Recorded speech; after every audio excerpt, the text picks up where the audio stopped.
কাস্টমারদের কোন লাইফবয় সাবানটা কিনলে পরে বেশি লাভ হবে সেটাই তোমাদের কাজ বলবো এই ভিডিওর মাধ্যমে। এই 15 টাকা দামের লাইফবয় সাবানটা কিনলে পরে লাভ হবে বেশি, না এই 10 টাকা দামের লাইফবয় সাবানটা কিনলে পরে বেশি লাভ হবে। তো নমস্কার বন্ধুরা, আমি গ্রামের ছেলেপুলক।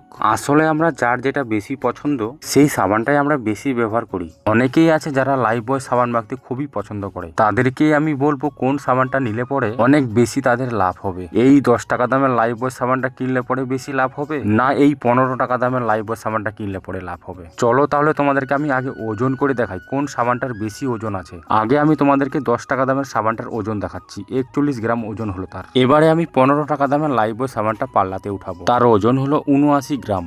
এবারে তোমরা বুঝতে পারছো কোন সাবানটা নিলে পরে তোমাদের বেশি লাভ হবে। তোমাদের 10 টাকা দামের সাবান কেনার চাইতে 15 টাকা দামের সাবানটা কিনলে পরে বেশি লাভ হবে। তোমরা যদি 10 টাকা দামের দুটা সাবান কেনো তাহলে তোমাদের 20 টাকা লাগছে। 10 টাকা দামের দুটা সাবানের ওজন হবে 80 গ্রাম, সেখানে তোমরা 15 টাকা দামের সাবানটাতেই পেয়ে যাচ্ছ 80 গ্রাম। তার মানে তোমার পকেট থেকে 5 টাকা বেঁচে যাচ্ছে। আর হ্যাঁ, তোমরা কোন কোম্পানির সাবান মাখতে বেশি পছন্দ করো অবশ্যই কিন্তু কমেন্ট বক্সে এসে বলে যাবে।